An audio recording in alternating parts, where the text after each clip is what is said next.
em ponto. Para mim aqui no Mato Grosso do Sul às 4 horas. Tem o pessoal que está no Paraná, o pessoal que está em Minas e os nossos convidados de diversos lugares aí do Brasil. Primeiro eu queria agradecer a todos pela participação.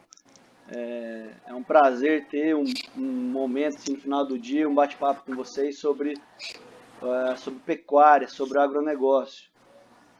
Para os nossos primeiro a gente vai pedir a participação dos nossos técnicos e depois, quem estiver aqui na sala, no final, e você tiver alguma pergunta, eu vou abrir o microfone, ou se você quiser mandar pelo chat, dizendo que você quer uma pergunta, eu abro, e no final você vai poder fazer uma pergunta para os técnicos, e também os técnicos vão poder fazer pergunta entre si.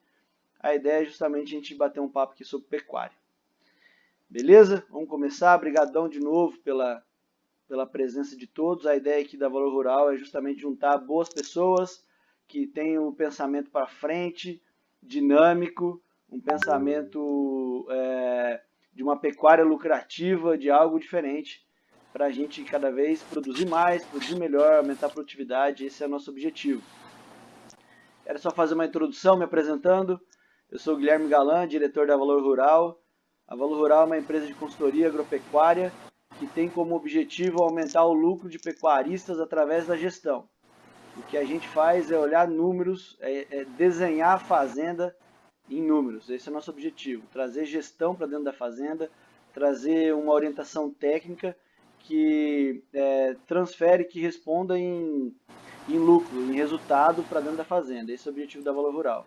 A gente tem essa área da consultoria e nós, tanto no campo, a pecuária mesmo dentro do campo, como também nós temos a parte da consultoria de mercado futuro, onde a gente leva produtores a fazer travas e hedge no mercado futuro, e é algo bem bacana, a gente está tendo bons resultados. Peço para todos depois acompanhar a gente no Instagram, no Facebook e acessar o site da Valor Rural, que depois vai ficar disponível para todos. Beleza? Vamos lá, vamos falar de pecuária, vamos bater um bate-papo aqui sobre pecuária. E para começar, eu quero pedir pro... Eu vou abrindo o microfone, tá? Eu vou deixar todos os microfones desativados. E pode deixar que eu abro aqui o microfone da vez de cada um falar. E quero começar trazendo a palavra, pedindo para o meu amigo Rafael Balestrin, para a gente falar um pouquinho sobre pecuária. Deixa eu abrir aqui o microfone dele. Na verdade, eu vou pedir para você abrir seu microfone, Rafael, que eu não... Aê. Tá certo? Certinho. Rafael, obrigado pela participação, boa tarde. Fala um pouquinho de onde você está falando, faz uma introdução aí sobre o Rafael Balestrin. Boa tarde, Guilherme, boa tarde a todos. É um prazer estar aqui nessa tarde, batendo um papo com os amigos, né? Eu acho que a pecuária é justamente isso, é troca de informação, tá? Eu me chamo Rafael Alberto Balestrin, moro em Mamborê, no Paraná. Sou formado há 11 anos no Unicesumar de Maringá. E ao longo desse período eu venho trabalhando direto dentro da pecuária, exercendo parte de consultoria e principalmente exercendo função reprodutiva, né, auxiliando os produtores aí dentro da pecuária reprodutiva. Bacana. Ô, Rafael, eu conheço bastante, a gente tem bastante trabalho junto aí no Paraná, né, quando a gente tem alguns clientes em comum aí no Paraná na parte de consultoria, mas o que eu acho bacana no seu trabalho é que você é um veterinário tanto da parte reprodutiva, mas você acompanha o dia a dia das fazendas, né? O que você, nas fazendas que você atua como consultor, como veterinário, o que você tem visto da pecuária hoje, nesses 11 anos já de experiência como técnico, o que você tem visto da pecuária, nessa evolução da pecuária, e principalmente o que você tem feito como veterinário dentro da fazenda, no dia a dia, quais são as suas dificuldades, e o que você tem feito de diferente hoje na pecuária? Tá. Guilherme, na verdade, a minha história, minha trajetória na pecuária, ela vem da seguinte maneira, né? Eu sou filho de pecuaristas, pequenos pecuaristas, né? Aqui na nossa região, aqui a gente não tem um rebanho extensivo, e esse foi o meu primeiro contato na pecuária. Aí, quando eu comecei a parte de estudo, né? a graduação, eu tive a oportunidade de seguir professores na parte reprodutiva, né? E em cima disso aí, eu consegui bolsas e fui cada vez mais me aprofundando dentro da pecuária. E tive a oportunidade de trabalhar em Rondônia, onde eu fiquei 6 meses dentro de uma fazenda, na qual eu conheci o que é pecuária de verdade. Porque até então, no rebanho pequeno, é tudo muito prático, fácil você trabalhar, né? Agora, quando você chega numa extensão igual lá em Rondônia, nós tínhamos 10 mil cabeças de animais para poder trabalhar num período de 6 meses, aí eu fui entender realmente o que é pecuária. Então, ao longo do tempo, né, de pós-graduação, eu venho trabalhando dentro da propriedade, pensando de uma maneira um pouco mais atual, mais moderna, né, trazendo uma pecuária mais objetiva, uma pecuária com gestão, com números, com dados, né.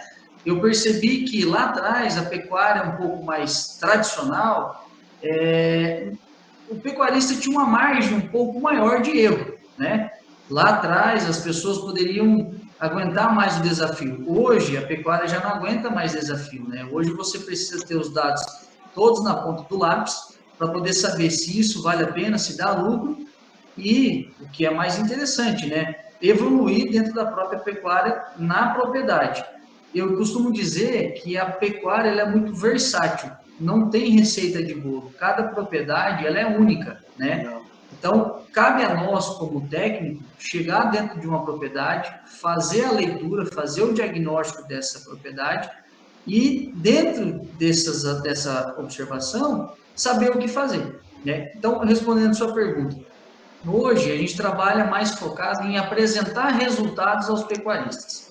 Não é só chegar lá e querer, por exemplo, fornecer um serviço reprodutivo. Ah, vamos fazer um trabalho reprodutivo, vamos passar um ultrassom, vamos fazer uma inseminação.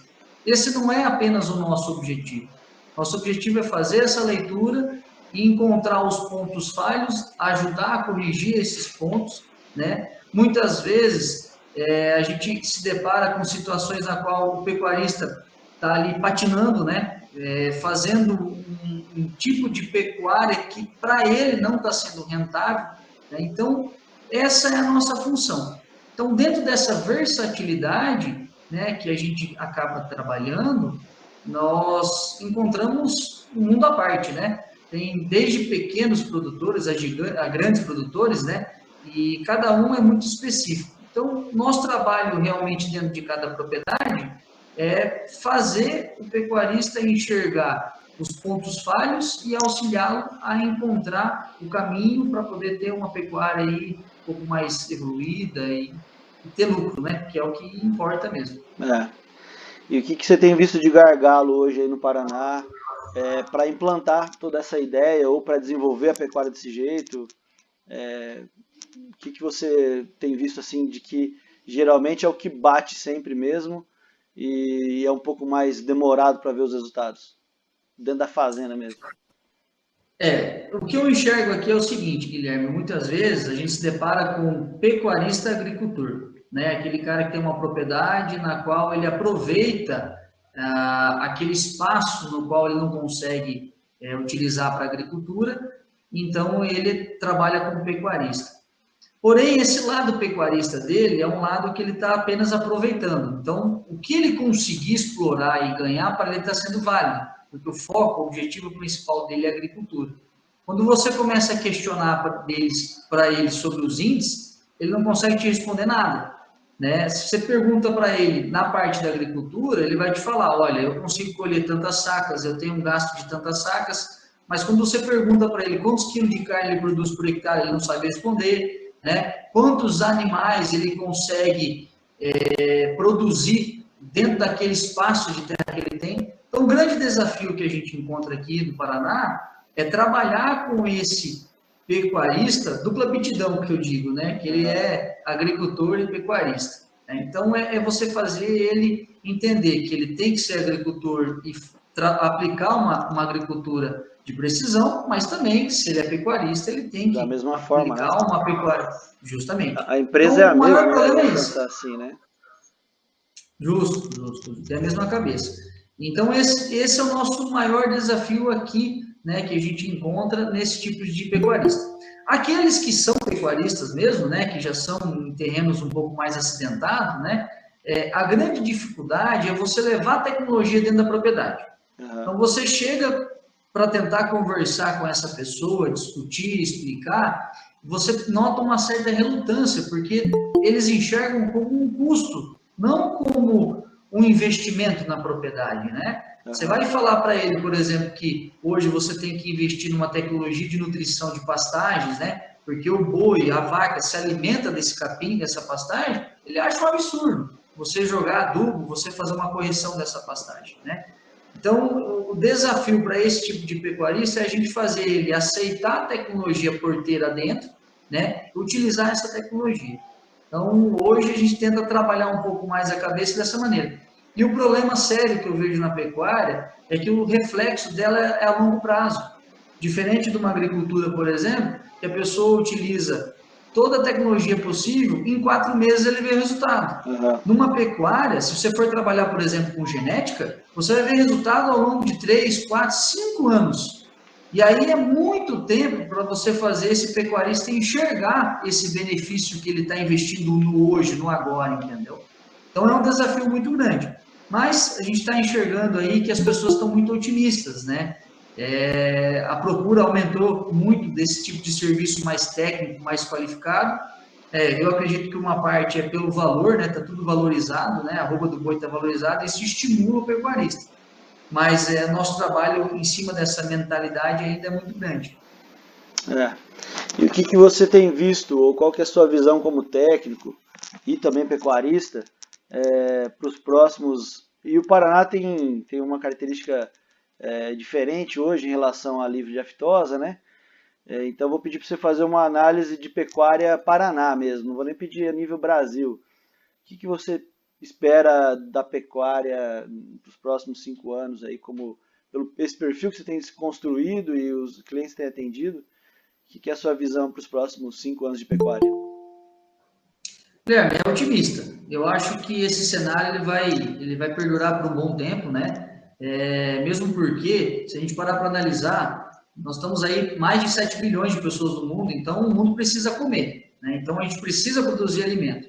Então o cenário dentro do Paraná é um cenário otimista porque as pessoas, mesmo que em passos lentos, estão à procura de tecnologia, né? Estão vindo atrás de nós, técnicos, então você nota esse interesse e, ao mesmo tempo, essa valorização está dando esse estímulo, sabe?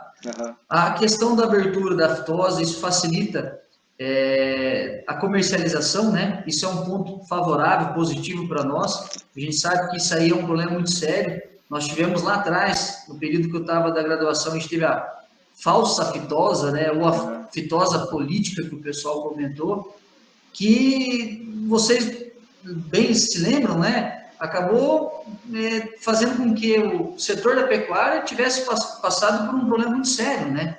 Então, tudo travou, a exportação travou, e hoje está tudo em pico, tudo em alta, né? Então, nós temos que aproveitar esse gancho de dólar, esse gancho de tudo que está acontecendo e se aprimorar, se tecnificar. Eu acredito que aquela frase que acho que quase todos já viram, de cada 10 agricultores, 6 irão, pecuaristas, 6 irão sair da pecuária. Porque são aqueles 6 que não estão querendo aceitar essa tecnologia que nós estamos propondo, essa tecnologia que o campo está aberto a receber, entendeu? Então, só 4 pessoas, né, dentro desses 10, que irão aderir a essa tecnologia e irão praticar uma pecuária um pouco mais moderna, uma pecuária mais disruptiva, né? Então, eu acho que por isso que vai ficar mais técnico e mais evoluído, porque quem se propor em ficar no campo, praticar esse tipo de pecuária, vai ser mais técnico, né? Vai ter tudo na ponta do lápis. Vai ser uma empresa a céu aberto, né? Que, na verdade, é assim que a gente tem que levar, né? A pecuária é uma empresa a céu aberto. E como o valor da terra está cada vez tudo subindo, igual você falou, mas é tudo interligado, né? Commodities subindo e o valor da terra também automaticamente se valoriza demais. Ou vira loteamento e vira área urbana, ou industrial, ou produz dinheiro, né? Ou igual na região do Paraná, a gente fala, né? Onde der para subir de trator, vai subir, vai produzir vaca com rapel, mas vai ter que produzir, porque é otimizar, né? Porque as áreas são não tem mais possibilidade de uma área ociosa, né? Essa semana a gente estava vendo uma área de Varjão aqui no MS, que ainda não tem, eu acho, os níveis de valor do Paraná, que antigamente era área de vaca, né, soltado lá, às vezes nem vacada entrada, e o pessoal está drenando esse Varjão porque 2, 3 alqueires ali dá diferença. E tá metendo o dreno mesmo para poder fazer aquela área produtiva, né? Isso aí vai ser de uma forma cada vez mais intensa, né? Com certeza. Até a própria lei ambiental está intensificando cada vez mais, né? Então É, vai ser mais difícil a gente abrir área de florestas assim para poder sim. praticar uma pecuária. Então a gente vai ter que usar isso que já está aberto, fazer ela se tornar mais produtiva, né? Maximizar mais os lucros dentro desse espaço, né? Isso é bom, né? Porque a É gente ótimo, né? preserva nossas florestas, com certeza. Mas o que eu enxergo, Guilherme, é o seguinte também. Hoje, infelizmente, até ruim a gente falar isso, mas nós somos ineficientes em termos de produtividade, né? Nós temos o maior rebanho comercial do mundo, porém a nossa produção é muito baixa. A gente só ganha, né? Só tem esse título de ser o maior porque a gente tem um maior volume, um bom volume, né? Se a gente fizer uma análise, um comparativo, por exemplo, com os Estados Unidos, eles produzem em torno de 11 milhões de toneladas de carne processada ao ano. Nós produzimos 10. É, Só que nós temos 216, 220 milhões de cabeça. Eles têm 80 milhões de cabeça. Então veja a diferença, né, em quantidade de animais e o nível de produção. Então a nossa produtividade hoje ainda é muito baixa, né? A gente tem o título de ser maior porque tem volume, apenas isso. esse novo cenário da que a China nos mostrou, na verdade, né? A China vindo comer o Brasil, literalmente, né? Ela mostrou o quão ineficiente a gente é produtivamente, né? Se você pegar um dado de desfrute, nós temos um desfrute de 4% do nosso rebanho, ou seja, 4%, não adianta, eu lembro quando a gente fez essa análise, foi num curso até de mercado futuro, que a gente estava fazendo a seguinte análise. O Brasil tem o maior rebanho comercial do mundo. Beleza. A China vai consumir tantas toneladas por ano. Mas o volume não é em cima do rebanho, é em cima do que o Brasil abate, né? É do desfrute.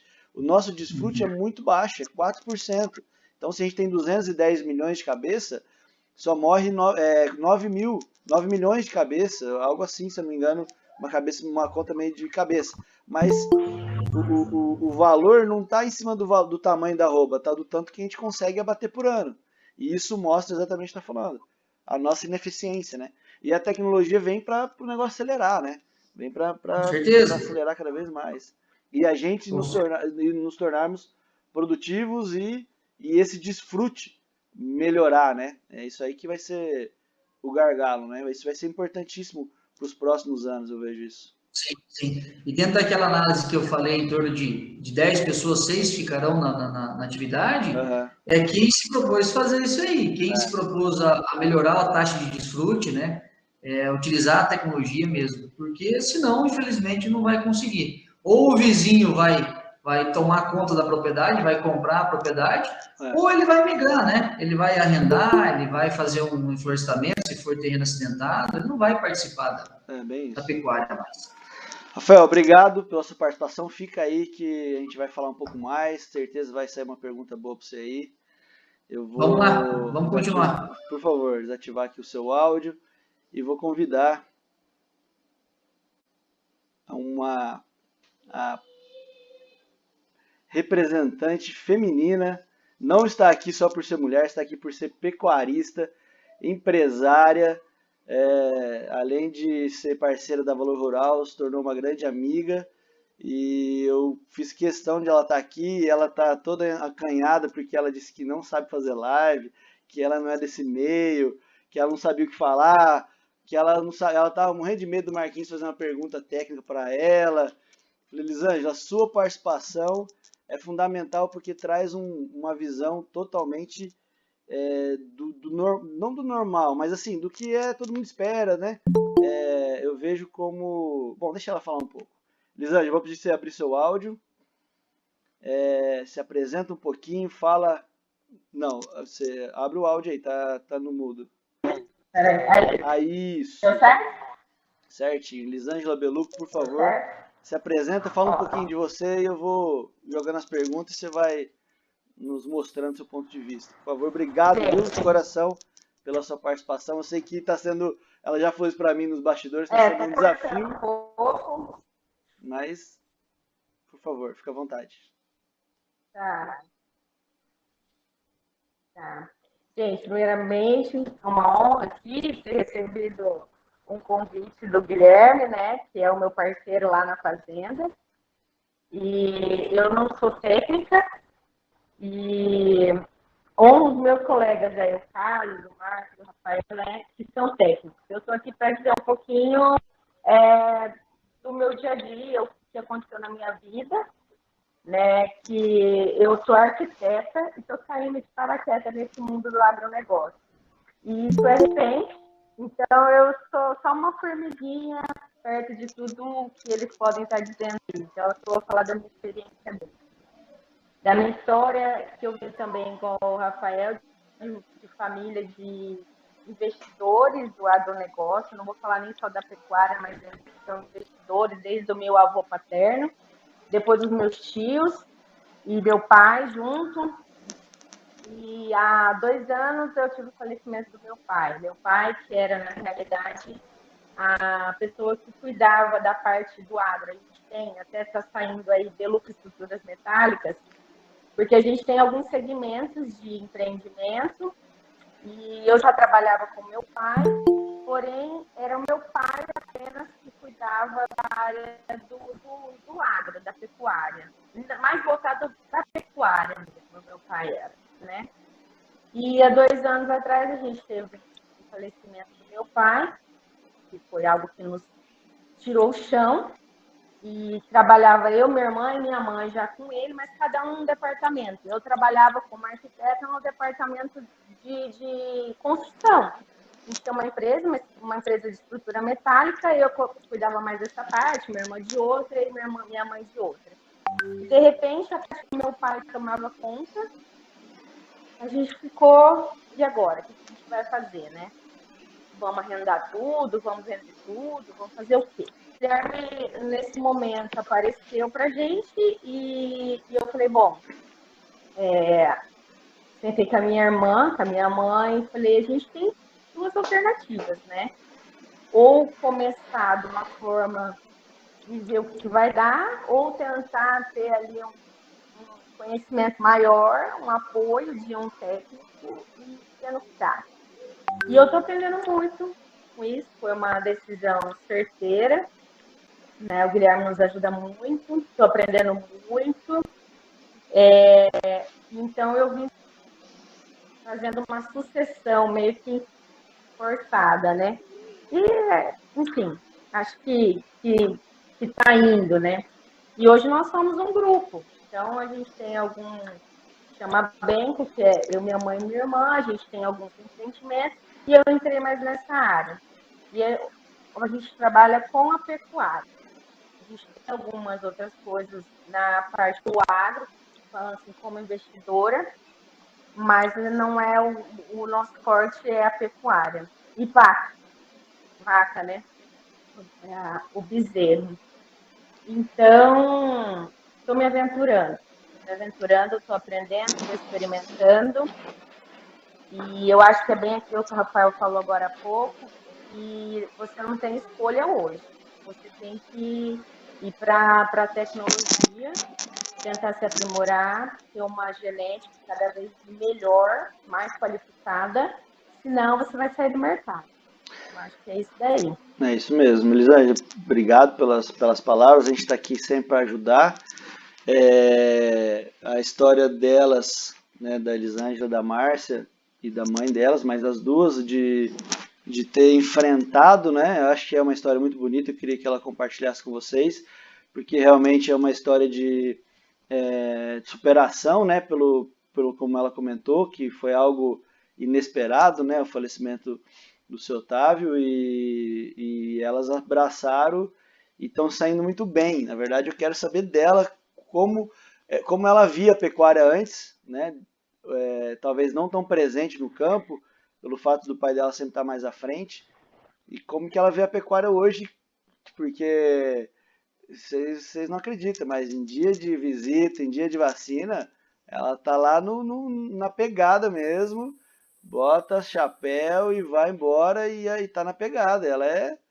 E uns peãozinhos quarta-feira lá que passa apertado com ela, viu? Fala pra gente qual que é a sua visão antes, como você via a pecuária antes, né, com seu pai à frente, mas como você vê a pecuária hoje, estando realmente lá no chão da mangueira e tocando vaca.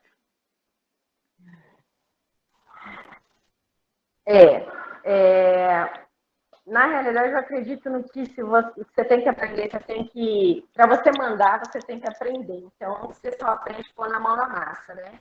É isso aí.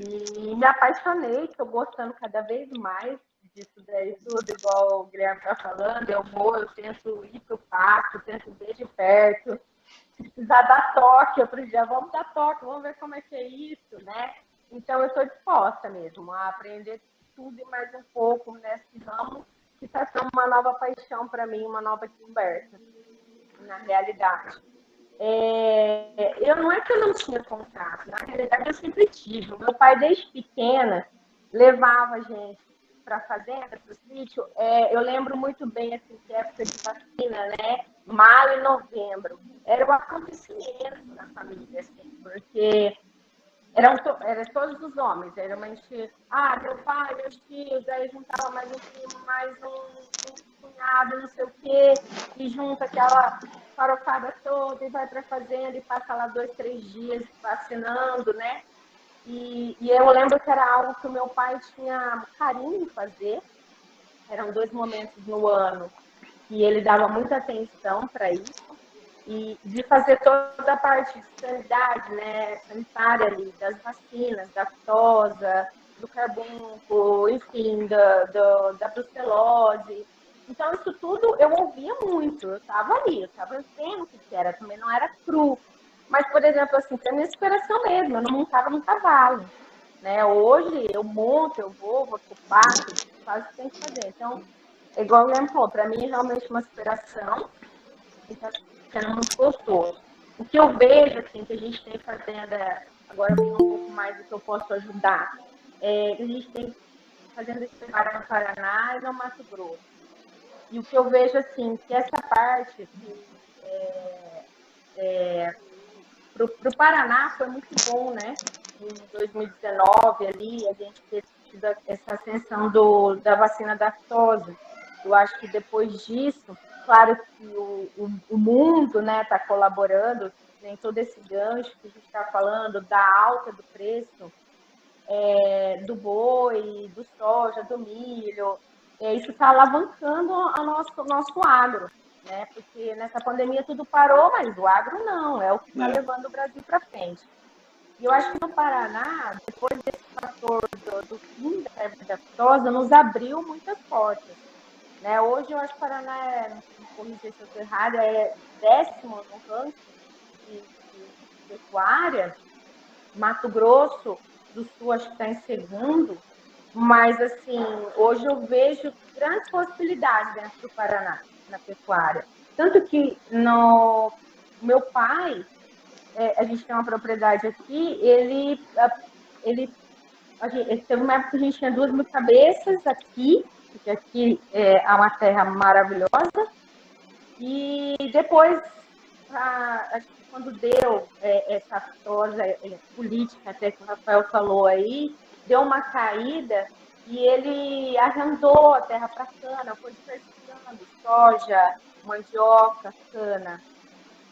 E, então, hoje, gente, o gado do Paraná é menor, mas eu vejo que a gente podia abrir mais essa possibilidade da pecuária no Paraná, sabe? Que depois disso, além do preço estar muito bom, está tudo muito bom economicamente, investimento, mas essa parte da aftosa nos abriu um comércio internacional. Né? E também a busca do proprietário, do pecuarista, a procurar melhorar a sua genética, entendeu? Procurar melhorar o seu rebanho, porque é esse o caminho, não tem outro caminho. É a melhora. Se você ficar, você vai sair fora do mercado, né? Já no Mato Grosso, que a pecuária no segundo, no tanto que aí nessa época que meu pai, vamos dizer, ele minimizou o gado aqui e comprou propriedade no Mato Grosso. E lá ele deixou só o gado. Por quê? Porque a terra era relativamente barata lá e o gado era um preço muito bom. Mas hoje isso não existe mais, né? A gente vê o preço do gado no Paraná está tão bom quanto. Na realidade, eu vendo desmama no Paraná, eu vendi semana passada com um preço melhor que no Mato Grosso. Então, mas o cuidado, eu acho que do paranaense, assim, da nossa cultura, vem antes do mato-grossense, desse cuidado com a parte de sanitária ali, sabe? De vacinas e tal. Isso foi muito bom para a nossa região do Paraná. Eu acredito nisso, sabe? Que é essa diferença. Mas Mato Grosso ainda vai chegar lá, eu acho. Também, né? Uma hora vai acabar essa parte da aftosa. E aí vai globalizar dois mercados, dois estados com um mercado muito bom. Bem Vai produtivos, ficar né? melhor ainda no Mato Grosso. Eu vejo, além dessa questão da Então, parte assim, gente, sanitária. eu, assim, Pode falar, desculpa. não, cortou aqui um pouco. Não, eu ia comentar que essa parte sanitária é importante, mas o que tem Alô? acontecido hoje no MS é a valorização da terra também, né? Você exemplo de quando você tinha terra algum tempo atrás, agora outras aquisições, e os vizinhos já falando absurdos de preço que a gente nunca imaginava. Então, da mesma forma, isso vai ser no Brasil inteiro, né? Até eu vi um comentário aqui no chat, depois eu vou ler melhor. Pessoal do Paraná, a gente tem clientes que estão vendendo fazenda No no Brasil Paraná para inteiro, ir para acredito. Matopiba, ir para Maranhão. Isso aí vai subindo tudo, né? Isso aí vai, conforme vai valorizando a terra, ou você produz, ou como o Rafael falou, vai estar dentro daquele povo que vai sair fora. Elisângela, e o que você vê assim, Ah, sua visão para pecuária aí nos próximos 5 anos, como você como empresária mesmo, de quem investe o dinheiro, o que você tem olhado por tanto o MS como o Paraná, a pecuária como um todo?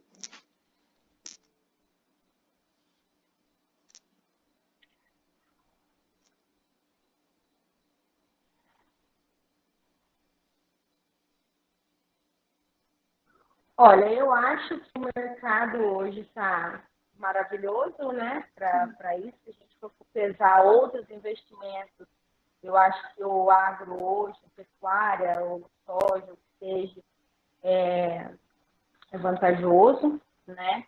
E pecuária, para mim, é uma coisa que não tem erro, entendeu? 2 mais 2 é 4.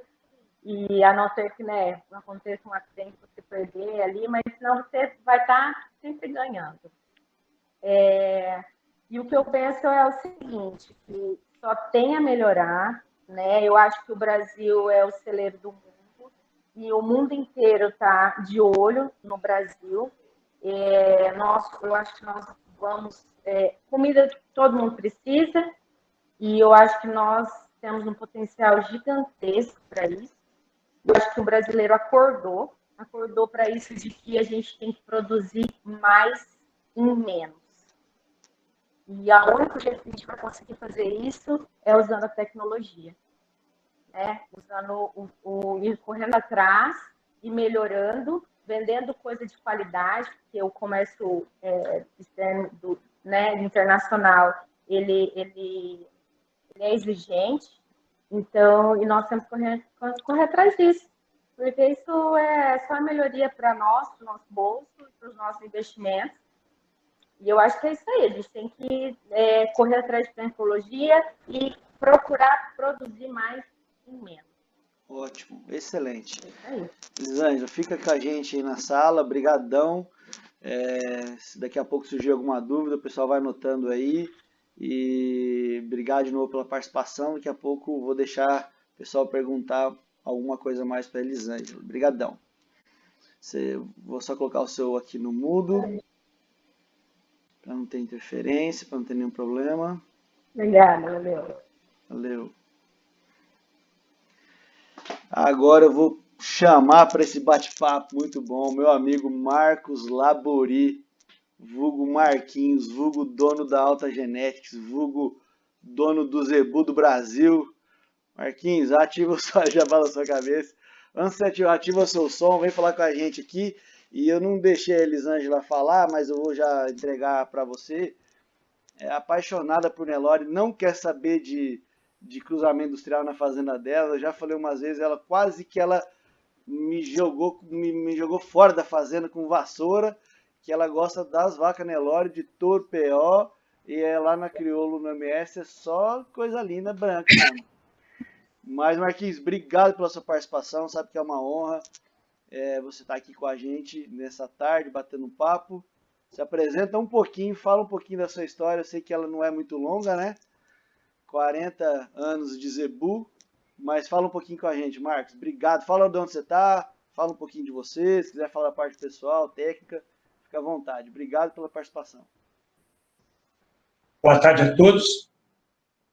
Bem-vindo, pessoal, os amigos que estão participando conosco aqui. Ô, Guilherme, para a Alta, para mim, você sabe da honra que é para nós participar disso. Eu, principalmente, eu fico muito agradecido, né, que nessa altura do campeonato, esse montão de gente competente, novinha aí, tudo no mercado, eu fico agradecido realmente pela atenção e para a gente poder trocar ideias. Eu estou falando de Uberaba, eu sou zootecnista formado por Viçosa, já tem algum tempo, em 1978. Eu comecei a minha vida na ABCZ, trabalhei aqui em Uberaba, depois trabalhei no Mato Grosso do Sul, no Mato Grosso. Em seguida, trabalhei por 12 anos na antiga Fundação Bradesco Pequiplan.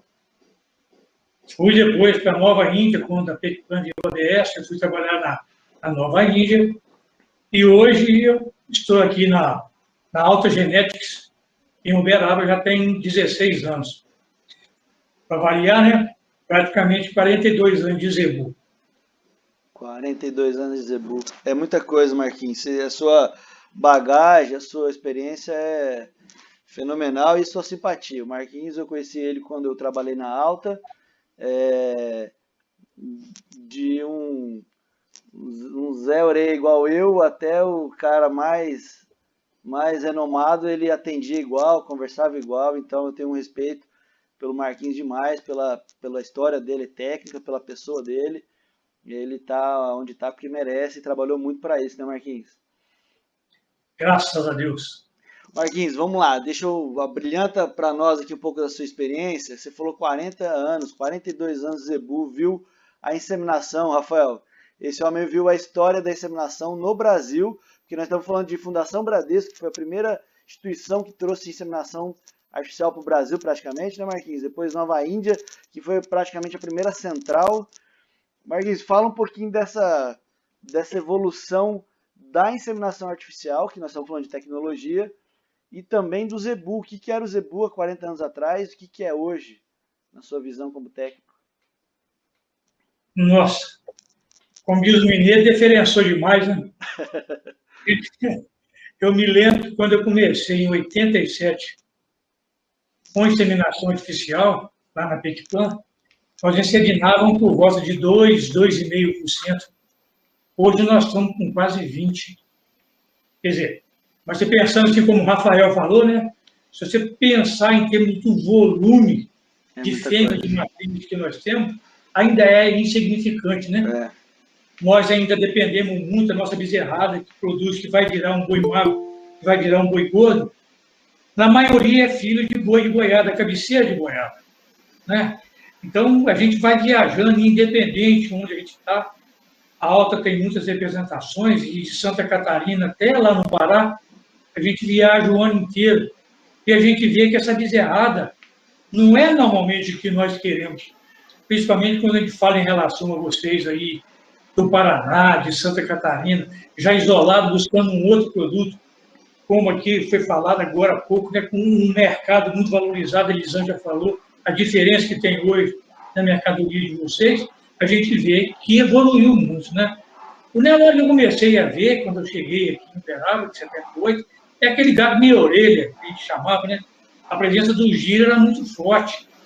Aqui no Goiás, no Triângulo Mineiro. Eu fui conhecer Nelore mesmo no Mato Grosso do Sul, quando eu fui trabalhar lá, né? E graças a Deus, deu uma sorte muito grande de ter esses criadores antigos, né? Eu tive o prazer de conviver com muitos deles e ver como é que evoluiu o Nelore de lá para cá. Mas daquele boi meia orelha, para o Nelore de hoje, o salto que o melhoramento genético trouxe foi muito grande. Eu falo assim do Nelore, mas a gente tem que reconhecer que o zebu é muito importante dentro da cadeia de produção do Brasil. Perfeito. A gente tem que pensar que o zebu está por volta de 85% a 90% presente no nosso rebanho. É claro que um pouco bem diferente da região de vocês, aí do Paraná, Santa Catarina e o Rio Grande do Sul. Mas quando a gente começa a subir de vocês para cima, esse clima tropical que nós temos aqui não é qualquer taurino que aguenta.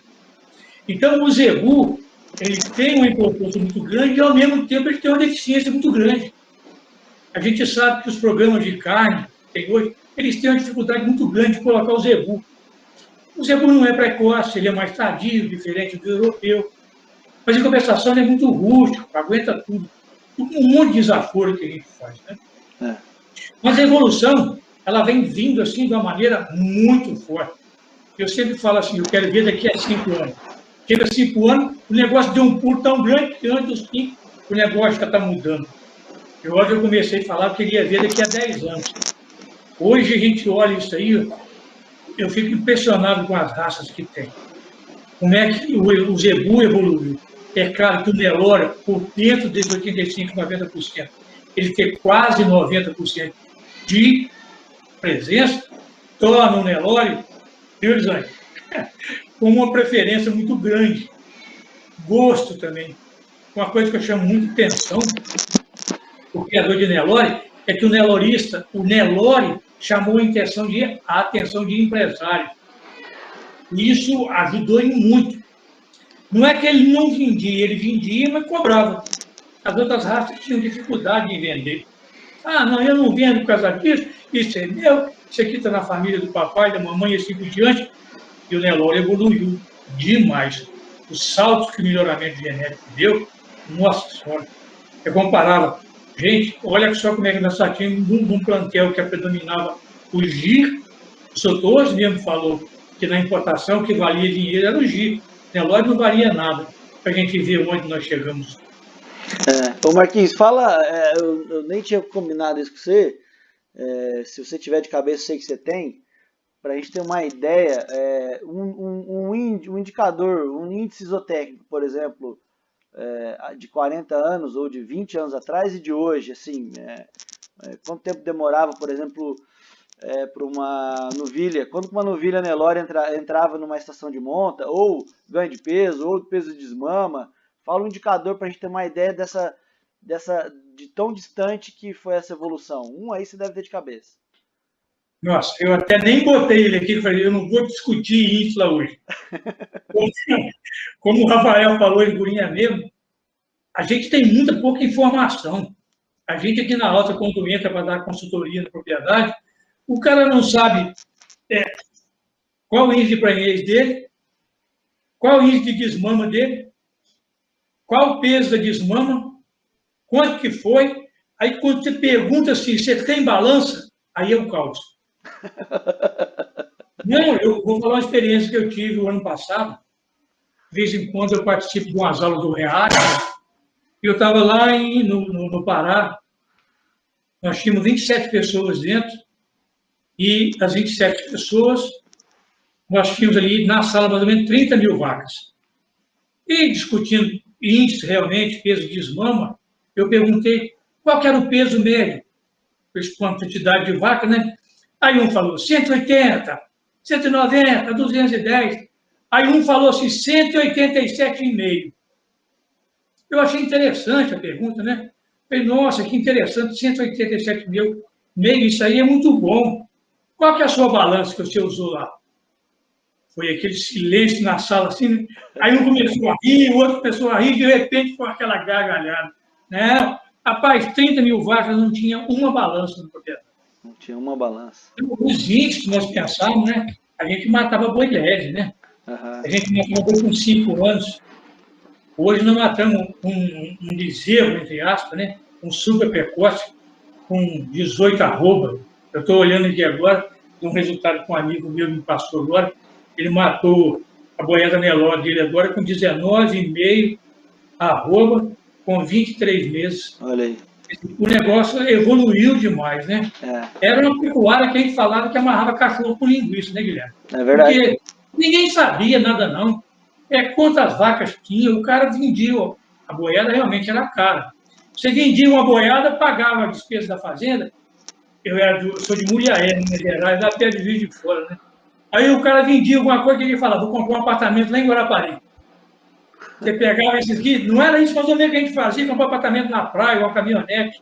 E hoje nós ainda temos gente que faz isso. Os nossos índios são muito ruins. Nós ainda batemos boi ainda de 4, 5 anos.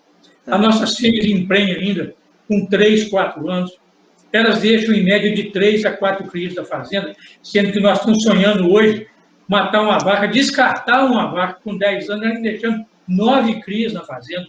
Isso já não é difícil mais. Vocês sabem, nós estamos nessa situação de hoje muito avançada. Mas, em compensação, nós temos gente que não descarta. Nós temos gente que não... Ele não pensa que é descartando uma vaca que não dá um bezerro para ele por ano, ele tem que tirar de algum lugar para pagar. Eu tenho um amigo na Rondônia que acabou, vendeu a fazenda. Esqueceu, porque ele parou de descartar durante um tempo, fizemos assessoria e ele seguiu a ripa. Depois que nós paramos de lá, ele resolveu comprar trator muito caro, quando ele não precisava, mas queria ter um trator, trocou a caminhonete, comprou da mais luxuosa, e assim foi por diante. Aí comprou cavalo pampa, comprou aquelas coisas que nós conhecemos, né? Vocês na propriedade, de repente, acabou. Vendeu, acabou tudo. Quer dizer, a mudança é muito grande. Os nossos índices, ao meu ver, e nós temos veterinários aqui, zootecnistas, consultores, gestores, como vocês sabem que eles são muito ruins.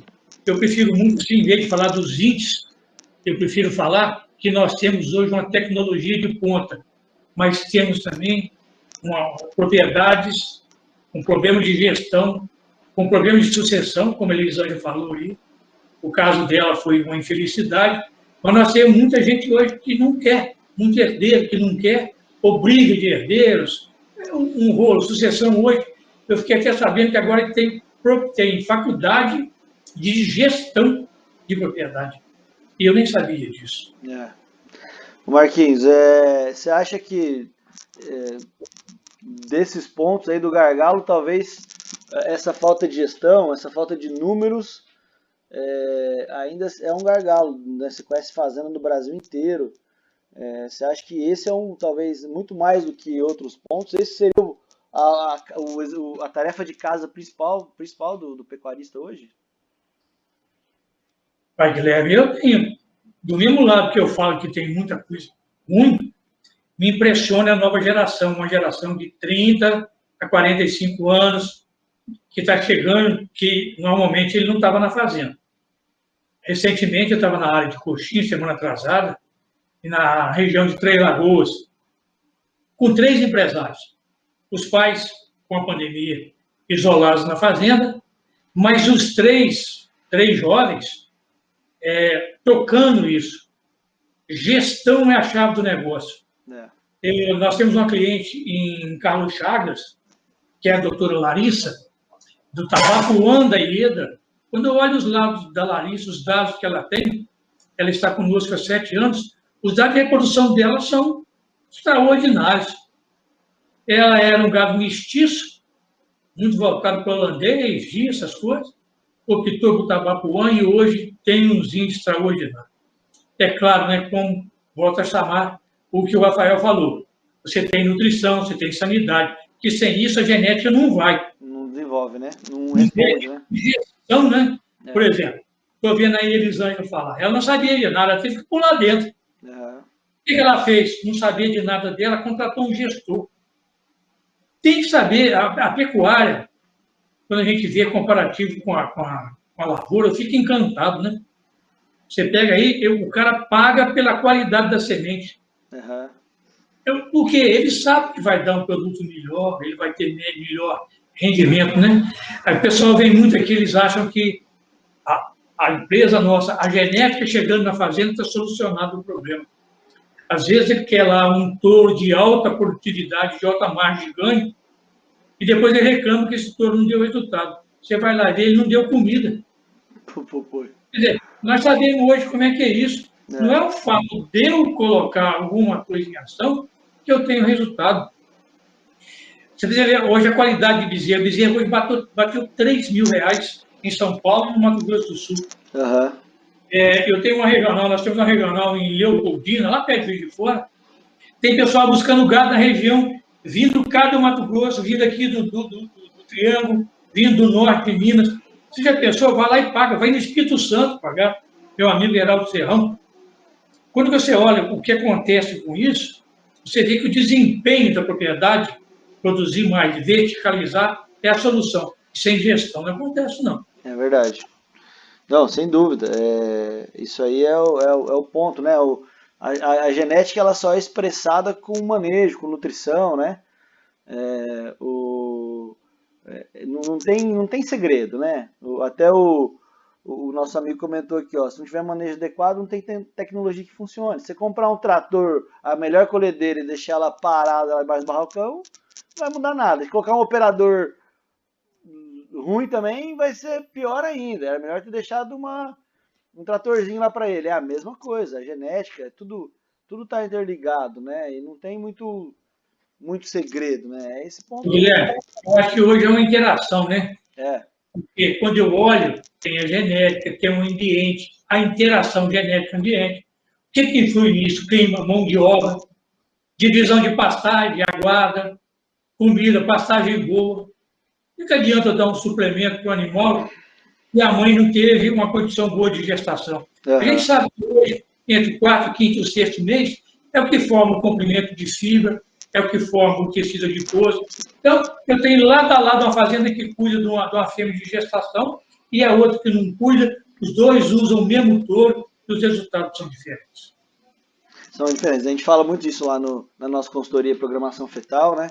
O Rafael bate muito em cima disso, dá muita diferença. Ainda mais hoje que a gente tem esse cenário de vender bezerro por peso, né?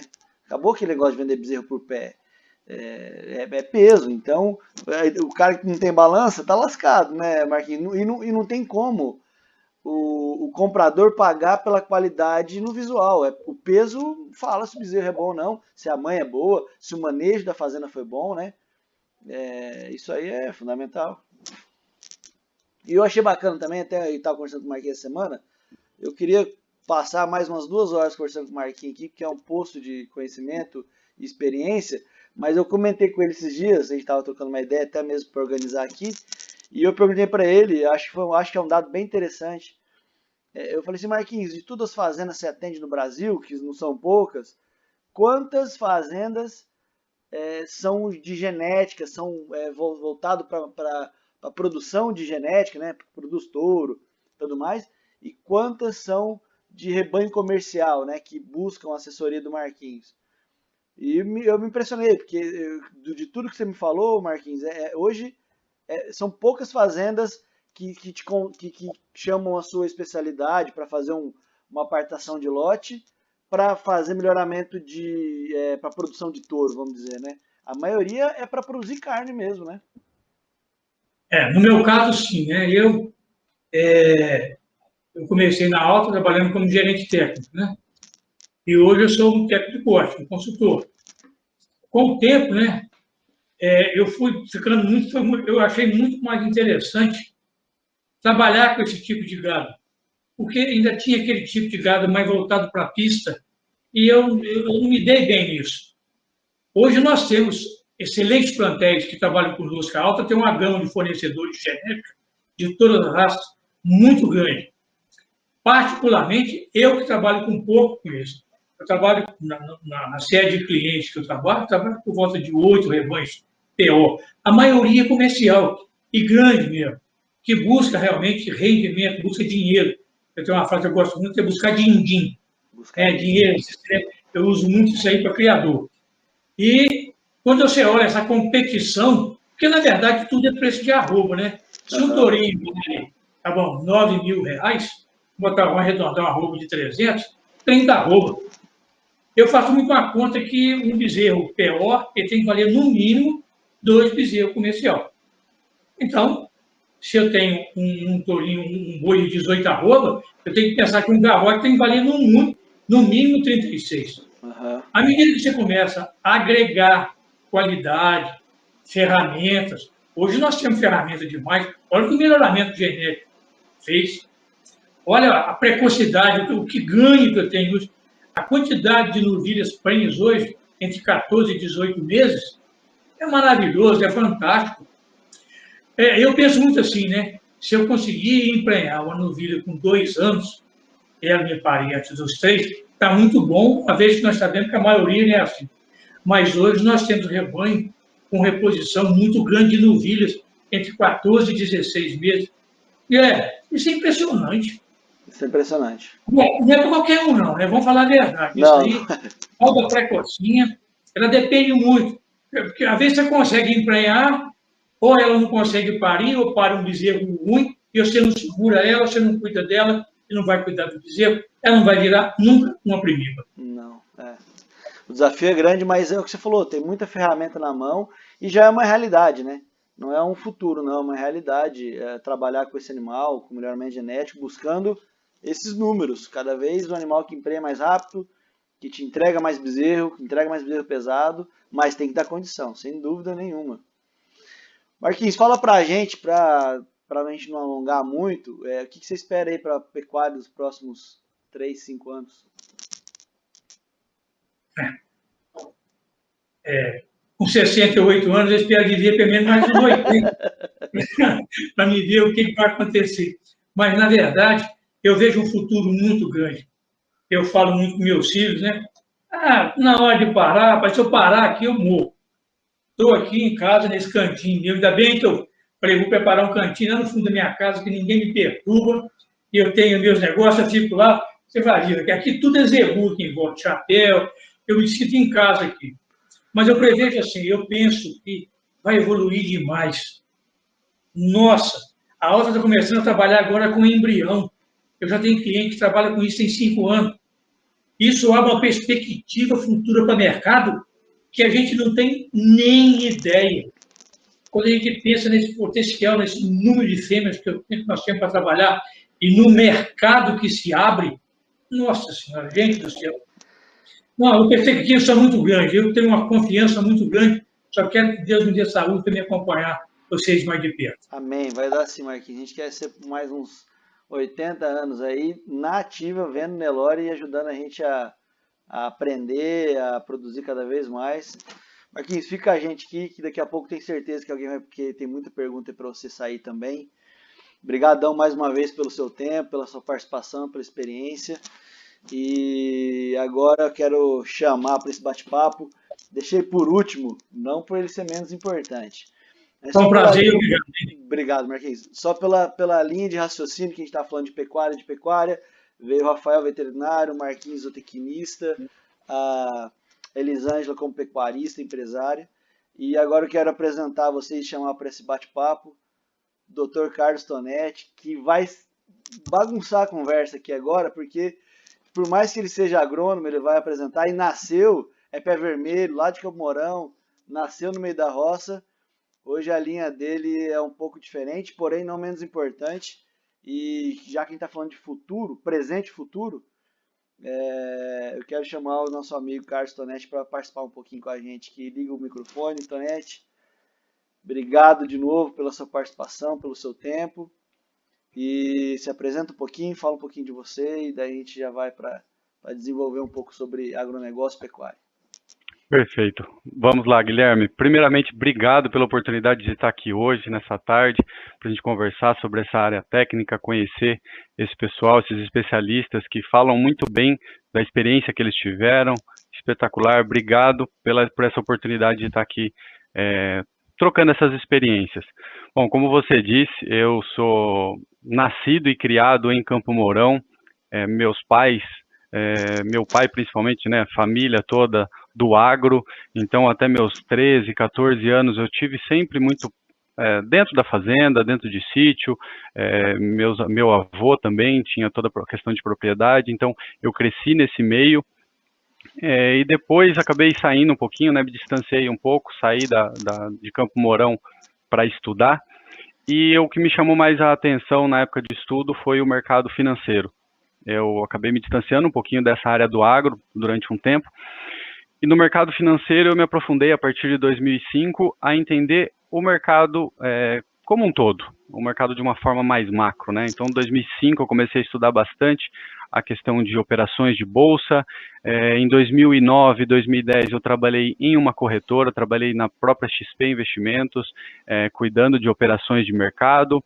E em 2014 eu tive a oportunidade de voltar a morar na região, aqui em Maringá. Nessa época da XP eu trabalhava em Santa Catarina, em Florianópolis. Então eu tive a oportunidade de voltar para o interior e eu tive o prazer de voltar a estudar um mercado que eu sempre gostei, que é o mercado do agro. Então, depois de mais velho, depois de uma certa experiência no mercado financeiro, eu voltei a estudar o mercado do agro. Me formei em agronomia e muitos me perguntavam, mas Tonete, por que você, que tem essa experiência no mercado financeiro, está voltando a estudar o agro, a parte técnica, a parte teórica do agro? Eu falei, porque faz muito sentido. Porque o mercado financeiro, a parte de commodities, dentro do mercado financeiro é muito relevante. A questão é que no Brasil nós não utilizamos da melhor forma, nós não acessamos ela em sua complexidade ou em todas as possibilidades, as pessoas não têm normalmente acesso a isso. Então foi aí que eu voltei, estudei e hoje sou sócio e assessor de um escritório, onde nós temos também um braço operacional, onde a gente auxilia produtores, pecuaristas, todo o pessoal do agro a entender mais sobre o mercado financeiro e como o mercado financeiro pode influenciar e pode ajudar na gestão do agronegócio. Acho que, resumindo, é isso, Guilherme. Legal, Tonete, bacana. Sua história é muito importante, muito boa para a gente entender, porque eu vejo, eu comecei também sou apaixonado pela parte econômica do negócio, né? E para mim eu tenho uma frase que de tudo que a gente falou de evolução de agronegócio, para mim um dos pontos que precisa evoluir e vai passar a evolução do agronegócio é conhecer o mercado financeiro, é conhecer o mercado futuro. O produtor tem bons técnicos para aprender a produzir dentro da fazenda, mas ainda ele é muito falho na hora de comercializar, principalmente na hora que nós estamos falando de commodities, né? Ele ainda assume muito risco que talvez ele não precisaria assumir, né? E o mercado financeiro vem para isso. Tonete, fala para você. Tem uma frase muito bacana que eu uso até no meu e-book lá, que uma vez num curso você comentou com a gente, que você fala que o produtor ele deixa muito dinheiro na mesa. Isso você uma vez falou num bate-papo lá nosso, e eu peguei essa frase e eu uso ela no meu e-book lá. Cito você, fica tranquilo, como o dono da frase. Não vai me cobrar royalties ou algo parecido, mas fala pra gente o que você quer dizer com essa frase, que o produtor deixa muito dinheiro na mesa, e o que o mercado financeiro, como que o mercado financeiro, como que o produtor poderia usar. Você falou que a gente não usa tanto, né? Ou lá fora, nos Estados Unidos, a gente sabe que 95% dos produtores usam, e aqui não usa nem 5%. Fala melhor o que é o mercado financeiro e a relação dele com o agro. Perfeito, vamos lá.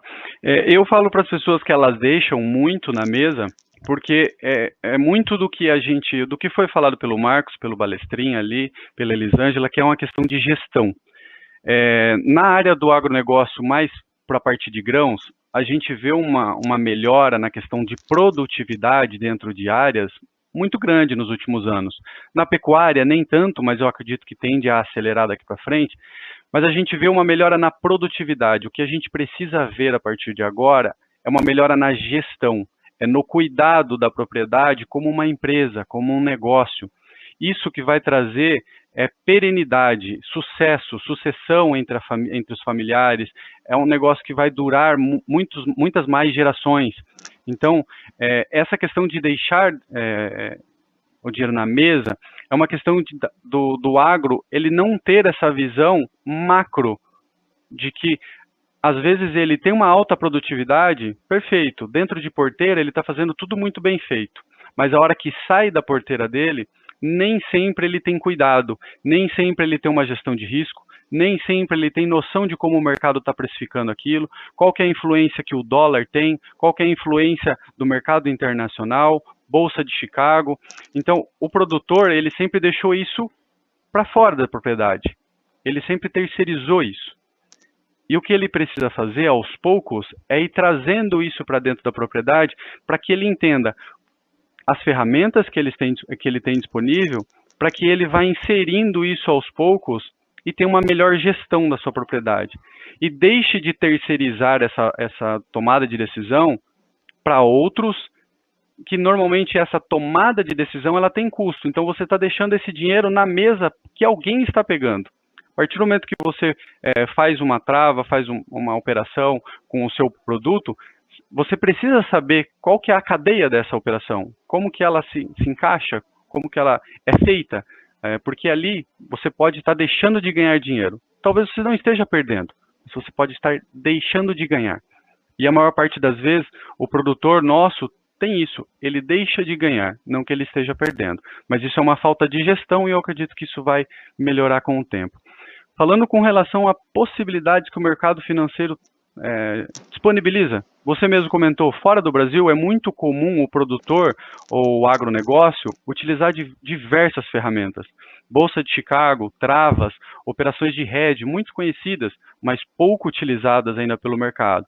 Por quê? O produtor ele sempre quer maximizar o lucro dele ao máximo, mas a questão é que ele não cuida do risco que ele está correndo muitas das vezes.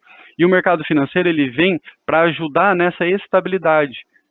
Ajuda o produtor a olhar a produtividade, o negócio dele ao longo de 2, 3, 5, 10, 15 anos. E não simplesmente olhar a próxima safra, o próximo abate, ou olhar só 1 ano, 2 anos. O mercado financeiro está aqui para ajudar, para que ele olhe mais longe, para que ele tenha gestão. Isso também não é só no agro, né? O mercado brasileiro como um todo, o empresariado nunca se planejou no longo prazo e as pessoas precisam começar a fazer isso, e no agro principalmente. Então, tem diversas ferramentas que o mercado financeiro disponibiliza para ajudar nessa questão de gestão, de precificação, de travas, de mitigação de risco, de diversificação, para que os produtores eles fiquem tranquilos. Por quê? No agro tem diversas possibilidades, diversos intempéries, diversos momentos, coisas que podem acontecer que não são controláveis, que você não tem o poder de controle. Elas vão acontecer. Outras, você tem o poder de controle. E essas você tem que fazer gestão da melhor forma possível. E o mercado financeiro vem para dar esse suporte. Então, eu acredito que ao longo do tempo a gente vê uma melhora, a gente já conversou várias vezes sobre isso, Guilherme, que eu vejo que o mercado financeiro e o agro, ele vem se estreitando ao longo do tempo, ainda está distante do que a gente gostaria, mas ele vem se estreitando e eu acredito que ao longo do tempo ele vai ficar cada vez mais com a linguagem do agro. Porque, de fato, são dois mercados muito distantes ainda, que a comunicação ainda é ruidosa, ainda nem sempre o que o mercado financeiro fala, o agro entende, nem tudo que o agro fala, o mercado financeiro entende. Mas é muito importante que isso comece a acontecer, porque a gente está falando do agro, que é mais de 20% do PIB nacional, e o mercado financeiro, que ainda não entendeu o peso que isso tem e como comunicar da melhor forma. Então, eu acho que a hora que a gente conseguir encaixar isso da melhor forma, o agro brasileiro tem muito a ganhar e o mercado financeiro também, tá? Legal, eu concordo com você. A nossa luta de levar essa informação é isso, né? E o produtor precisa vivenciar o mercado financeiro, ser algo normal para ele usar o mercado financeiro, né? Para você ter uma ideia, tem um dado pegando aí o seu parte da parte financeira e pegando o que o Marquinhos falou, há 15 anos atrás, 20 anos atrás, você vendia um boi e comprava 4 bezerros. Olha só, como o risco era bem baixo. Você vendia um boi e comprava 4 bezerros. Então, você tinha muita margem de erro, que foi o que o Marquinhos falou. A gente amarrava cachorro com linguiça. A sua margem de erro era muito grande. Hoje, você vende um boi, você compra 1,8 bezerros, nem 2 bezerros você compra mais. Então, a sua margem de erro diminuiu demais. O seu risco é muito grande. Então, o mercado financeiro veio justamente para o produtor olhar para dentro da fazenda, produzir, cuidar, né? Mas ele não ficar sempre buscando aquele... A gente fala, né? Se você perguntar para o produtor de soja qual que é o preço ideal da soja, ele vai falar R$1 a mais do que está hoje. Sempre é R$1 a mais. Sempre R$1 a mais. E ele sempre deixa isso muito aberto. Igual você falou, ele terceiriza demais esse risco, né? E o mercado financeiro vem justamente para ele conhecer o custo dele, conhecer a margem dele e trabalhar em cima disso, né, Tanete? Isso. É tirar muito do achismo, né, do mercado. Eu atendo vários produtores e é muito comum, quando eu vou conversar com um produtor, ele fala que ele é muito conservador na tomada de decisão dele. E eu faço 2 questionamentos bem simples para que ele reflita, como qualquer empresário que tem risco no seu negócio. Eu pergunto para ele, tá, você tem soja? Vamos lá, vamos usar o exemplo da soja, que é muito comum na nossa região aqui. Se a soja sobe, o que acontece? Eu ganho dinheiro. E se a soja cai ou despenca? Eu perco dinheiro. De verdade, isso é ser conservador? Isso é ter uma postura de conservadorismo? Especulador. Você está especulando com o preço, você está com a expectativa de que ele vai subir de forma recorrente, independente do que aconteça. Isso não vai acontecer. O agro é como qualquer outro mercado, ele tem períodos sazonais, ele tem oscilações não só na commodity, mas no câmbio, no consumo, na oferta e demanda, e não é só mais dentro de Brasil, muito pelo contrário, é muito fora. Então tem muitas variáveis aí que você não pode mais deixar de lado. Você não vende mais só para o teu vizinho, você está vendendo para o outro lado do mundo, então você precisa ver ter uma visão um pouco mais macro, tá? Então, eu acredito que isso está acontecendo. Agora, antigamente, né, você ter esse acompanhamento desses números do mercado financeiro era muito mais difícil, né? Hoje, com um aplicativo, com um celular, você tem todas as informações na palma da sua mão em tempo real. Então, ficou muito mais fácil. Você não pode mais usar de desculpa que você não conhecia ou que você não sabia. A informação está aí e ela precisa ser usada da melhor forma. Exatamente. E qual que é a sua visão do mercado de commodities, né? Como que a gente está vivendo hoje essa loucura de preço? Tenho certeza que alguém vai perguntar para você, Tanete, a soja vai subir? O boi, né? Esse ano a gente está um ano meio complicado de fazer hedge de trava porque só sobe, né? Então cria-se aquela falsa ilusão de que não existe teto, né?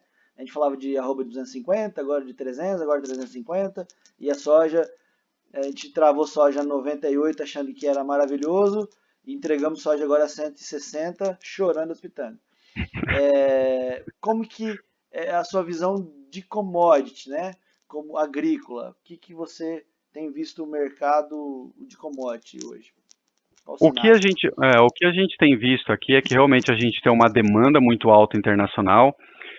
Então, a gente acredita sim que as commodities elas estão se sustentando em um novo patamar, em um outro patamar. Vai ser muito difícil da gente ver soja, milho, arroba a preços que a gente via há um ano atrás. Mas uma coisa bastante importante que a maior parte das pessoas elas não observam, que influencia demais na cotação das commodities dentro de casa, é o câmbio. Isso tem uma influência direta. Enquanto a gente está com o câmbio oscilando para cima, perfeito, está todo mundo alegre e contente. Agora, se a gente tiver qualquer ação de Banco Central ou qualquer mudança de perspectiva dentro de casa, que isso comece a ter uma entrada grande de dólar internacional por N motivos, a gente pode ter uma baixa do câmbio e pode mudar muito as faixas de preços que nós negociamos as commodities aqui dentro. Então, é um cuidado que precisa ser feito. Uma coisa que eu sempre falo para os produtores também, quando a gente vai falar de mitigação de risco, de travas, de mercado financeiro, que você não precisa necessariamente tomar qualquer tipo de decisão da noite para o dia. Esse não é um mercado que se toma decisão desse jeito. É uma construção, e tudo de forma gradativa, sempre buscando mitigar risco. Então, se você produz X, faz uma trava de meio X, ou faz menos ainda. Entenda como ela funciona, entenda como agregar ela para dentro da tua gestão, para que você realmente utilize ela de forma recorrente e que ela te traga tranquilidade na tomada de decisão ao longo do tempo. Mas só falando de commodities, eu acredito que realmente a gente está num novo patamar, mas é importante olhar essa questão do câmbio, que tem uma influência muito grande dentro do nosso mercado. Tá? Perfeito. E o problema é que o produtor, a gente fala produtor, mas nós, como técnicos, somos corresponsáveis, né? Vamos ter que estudar sobre política, né? Porque câmbio é política. Câmbio não é mais genética de Nelore, câmbio não é genética de soja, não é adubação de solo. Câmbio é política. Então, a gente tem que estar, claro, um ano totalmente atípico, ano passado e esse ano, mas a gente tem que olhar muito para a política, que vai influenciar demais. Eu até deixo aqui o convite lá, se você entrar no link do Instagram da Valor Rural, tem um grupo de WhatsApp que eu mando informações, dicas lá sobre o mercado futuro. Todos aqui estão convidados a entrar lá nesse grupo. E eu estava falando isso essa semana. O herói barra vilão é o dólar esse ano. E vai ser esse ano que eu digo safra 2022. E é algo totalmente político.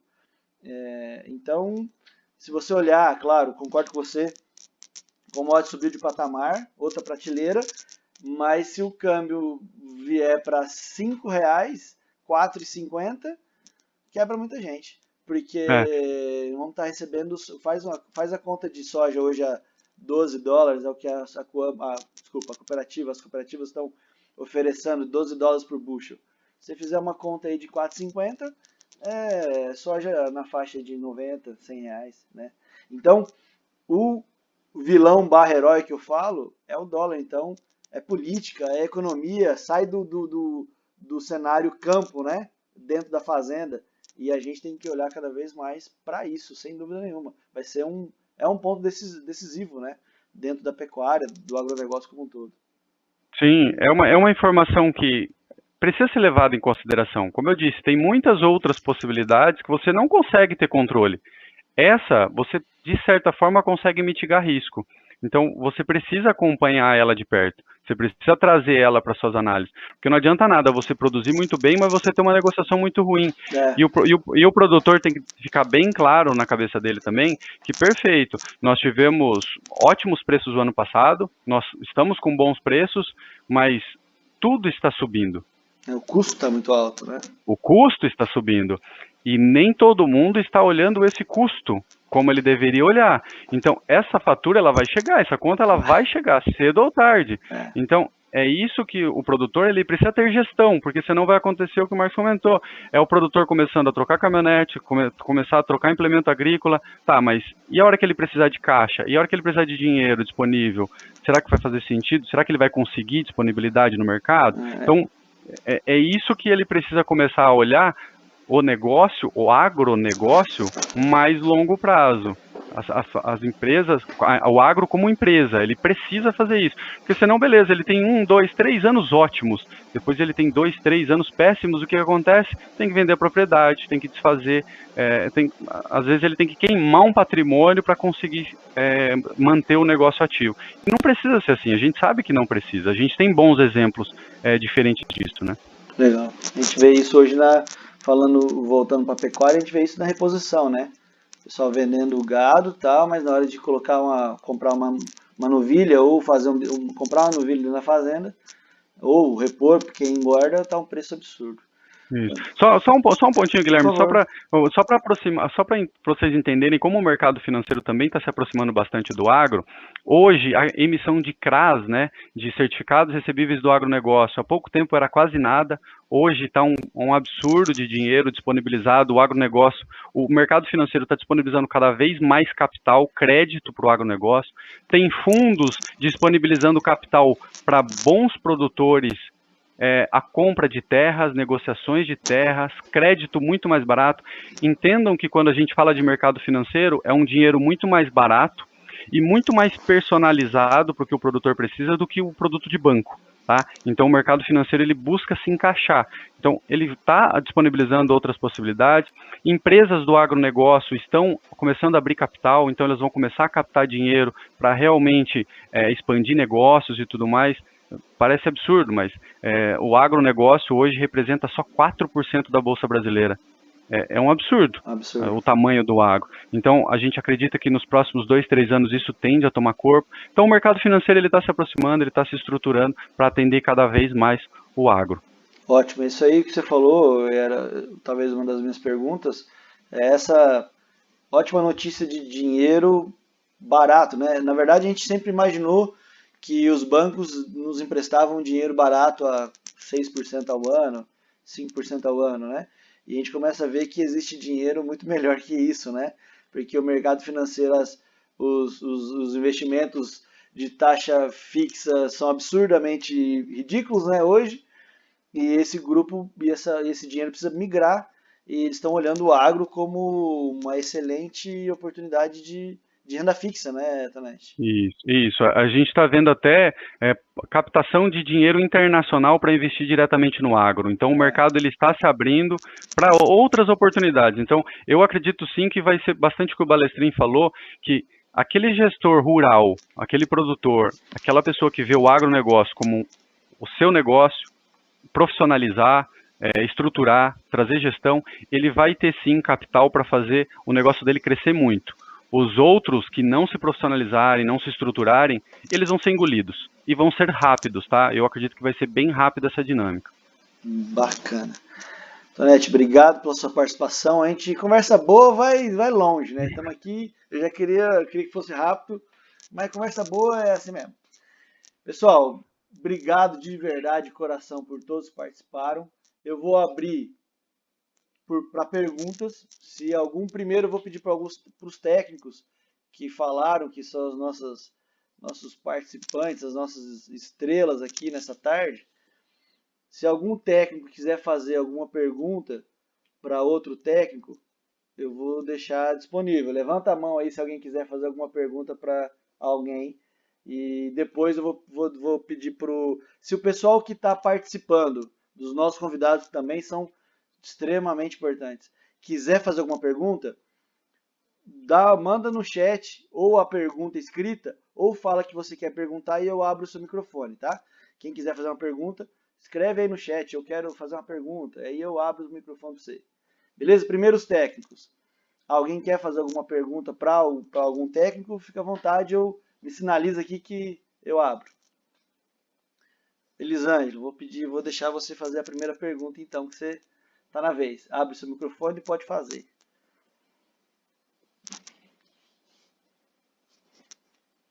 Não estamos te ouvindo ainda não. Aí, abriu? Aí, abriu. Abriu? Abriu. Então, vou aproveitar aí e perguntar pro Carlos. O Carlos estava falando, né, dessa parte do investimento aí. Como investidor, a gente escuta muito assim, não, nem eu estava falando, a nossa empresa, a nossa fazenda aqui no Paraná, hoje a gente tirou muita pecuária daqui, né? Diminuiu, não tirou, diminuiu. A gente transferiu o foco mais no Mato Grosso. Mas hoje, se a gente for ver o cenário aqui no Paraná, é tão vantajoso quanto a pecuária aqui. E eu acho que a tendência é melhorar.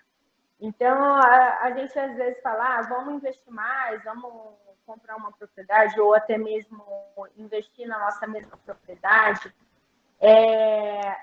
E assim, com a sua visão, hoje, é claro que o mercado é convidativo a isso, né? Mas igual você está falando, o dólar, isso, aquilo outro, o mercado internacional, o que você enxerga, assim, a tendência é continuar? Porque a gente veio de algo, vamos falar, 2019, os preços lá embaixo. De repente, eu vou falar, quando a gente adquiriu a propriedade lá no Mato Grosso, a fazenda crioulo que o Guilherme nos história lá, foi em 2019, a gente tomou conta da propriedade, a posse da propriedade em novembro, foi aí que eu comecei a comprar. Eu lembro exatamente, dia 7 de novembro de 2019, eu cheguei no Mato Grosso do Sul, junto com o meu marido e o meu peão daqui do Paraná, para comprar gado, para fazer o primeiro plantel da fazenda. E eu lembro que no Mato Grosso tinha chovido aquela noite. Eu olhei para o meu capataz, o Nilson, eu falei, muito experiente, eu falei, Nilson, choveu aqui, o povo vai abrir a boca. Se é o que a gente for ver é for bom, você me ajuda, a gente já vamos fechar negócio, que amanhã eu não compro mais. E foi exatamente o que aconteceu. Eu fechei um lote de novilha lá, ótimo. Eu falei, ó, vou fechar 150, umas novilhas boas. E a 175. E aí, no outro dia, eu fui buscar, eu falei, eu quero levar mais. O cara falou, não, eu não vendo. E desde então, eu tô vendo, naquele boom, né? E aí você fala assim, será que não vai mais cair, não vai mais chegar naquele patamar de 2019, lá, final de 2019, vamos pôr, que vem final de 2019 para frente, aumentando, e aqui no Guilherme falou, 250 arroba, 300, campanha de 350, qual que é o teto? O que você vê? O que você vê nesse mercado futuro aí, para o Brasil, para nós, investidores na pecuária e no agronegócio? Perfeito, Elisângela. Como eu disse, a gente vê um novo patamar ali, tá? De preços, principalmente pela demanda internacional. Mas uma coisa que eu sempre até eu falei pro Guilherme e falo pros meus clientes, né? O mercado, ele sempre sobe de escadinha e ele desce de elevador, tá? Então a gente tem que sempre ter um cuidado, porque pode ser que de um momento ou outro a gente tenha um reajuste desse mercado para baixo, tá? É por isso que a gente precisa acompanhar de perto e fazendo movimentações pontuais de acordo com a nossa gestão. Porque entenda que para você talvez 300 arroba é ótimo. Para outras pessoas, talvez elas não se sintam confortáveis nesse preço. E cada um, como o Balestrin também comentou, cada um dentro da sua propriedade, ela é única. E é isso que você tem que ir tomando de decisões, para que você também não fique desconfortável. Se você está se questionando se o preço vai continuar subindo constantemente, é sinal que esse cenário já está desconfortável para você. Entenda que eu atendo outros produtores que estão com o mesmo sentimento. E isso ele vai tomando corpo dentro do mercado. E chega um momento que o mercado fala, peraí, os preços realmente estão totalmente fora do que o mercado, ele está irracional, que a gente chama. Isso acontece? Acontece. Acontece em ações, acontece em todos os mercados. Até bons imobiliários, a gente tem às vezes movimentos irracionais. Nas commodities não é diferente. Então, o que eu falo para as pessoas, acompanhem sempre de perto e façam a gestão de forma que faça sentido para você. Se você está confortável com um preço a 300, a 280, a 270, perfeito. Faça algumas travas, estruture seu investimento nesse sentido, estruture a sua gestão nesse sentido, mas se o mercado continuar subindo, tem algumas outras operações que você pode ter uma certa rentabilidade também conforme ele for subindo. Mas não arrisque a gestão como um todo por causa de um efeito manada, digamos assim, de mercado. Faça a sua gestão de acordo com a posição sua ser confortável, tá? Com relação ao preço, de fato a gente continua vendo altas em todas as commodities. Tem um ponto aí que influencia muito nas outras commodities, que é o petróleo também. Então é um efeito dominó em muitas cadeias. E um desses elos eles podem se romper por N motivos. Então é importante que a gente esteja seguro do que a gente está fazendo. Mas entenda que realmente voltar aqueles preços a patamares bem baixos, acho bem difícil da gente ver, tá? Porque a gente já tem um reajuste de preços de diversos mercados aí, com relação à oferta e demanda. Então acho bem improvável que a gente veja esse preço voltar lá atrás, tá? Mas esses preços que a gente está vendo hoje também, acho bem improvável eles se manterem ad eterno, tá? Legal. Valeu. Mais alguma pergunta? Rafael? Beleza. Pode fazer. Guilherme, tem duas perguntas. Na verdade, a primeira, o professor Marcos Labori, não é nem pergunta. É apenas para expressar o prazer de estar presente aqui junto com o senhor. Não tive a oportunidade de conhecê-lo pessoalmente, mas o Guilherme é um eterno admirador do trabalho do senhor, e eu me sinto na responsabilidade de dizer que a pecuária hoje, ela só está nesse nível devido a técnicos igual ao senhor, né? Então, eu fico muito feliz de tudo que o senhor representou e representa hoje para a pecuária brasileira, né? Todo o trabalho que o senhor veio desenvolvendo. E digo mais, se depender de nós aqui, o senhor pode ficar tranquilo que a gente vai dar sequência e vamos evoluir cada vez mais essa pecuária, seja de norte a sul desse Brasil, mas eu enxergo no senhor um prazer em estar fazendo isso, e eu posso dizer para o senhor que o senhor pode enxergar de mim um prazer muito grande em estar fazendo isso também para a pecuária brasileira. Então, estou aqui apenas para dizer isso, né? Se Deus permitir, um dia possamos conversar pessoalmente, mas me sinto muito feliz e grato por tudo que o senhor vem realizando pela pecuária. Bacana, ótima homenagem, Rafael, bacana mesmo. E a outra agora é uma pergunta, né, para a Elisângela, não vou chamar de dona, vou chamar de você mesmo. Na verdade, Elisângela, a gente vem ao longo do tempo percebendo que já está tendo muita passagem de geração para geração na pecuária, sabe? Então, a gente é solicitado por várias pessoas mais jovens, né, onde os pais já estão passando essa sucessão. Entendi que no seu caso foi uma infelicidade, né? Você caiu de paraquedas no ramo. Mas, assim, eu gostaria que você comentasse qual o desafio que você enxerga por estar administrando algo que é de família, né? Que eu acredito que deve ter um peso muito grande para você isso aí, né? Esse desafio e o que você pensa ao longo do tempo mais a fundo dentro da pecuária. Você acha que você vai seguir os passos que a sua família seguia com aquela pecuária um pouco mais conservadora, ou você vai dar uma nova repaginada nessa pecuária, mas mantendo sempre as raízes em foco? Como que você enxerga? O que você me diz sobre isso?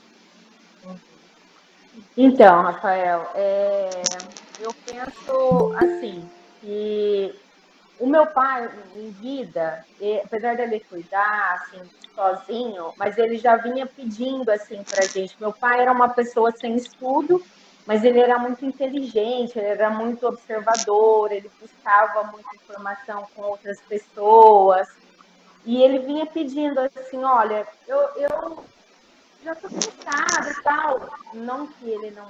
Ele era ativo, muito ativo ainda, mas ele disse, olha, eu quero, vamos dizer assim, sangue novo, sabe? Eu quero coisa nova, principalmente do lado da pecuária. Quando ele via alguma novidade, ele gostava muito de Globo Rural, ele via alguma novidade, ele comentava com a gente e tal, da tecnologia, sabe? E ele era muito aberto a isso, mas ele queria já que a gente se disponibilizasse para buscar. Quando meu pai faleceu, eu estava com uma filha de 2 meses.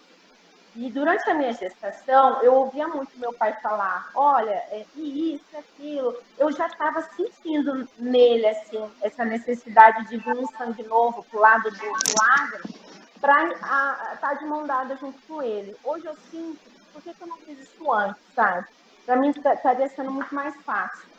E na minha gestação eu falei assim, nossa, eu vou ganhar minha filha, vou amamentar e eu vou começar a ir mais para fazer com meu pai. Eu vou começar a ir conhecer para talvez dar essa melhorada, assim, sabe? Então, você está falando nessa trazer mais tecnologia, mudar algumas coisas, e ele tinha a cabeça aberta para isso.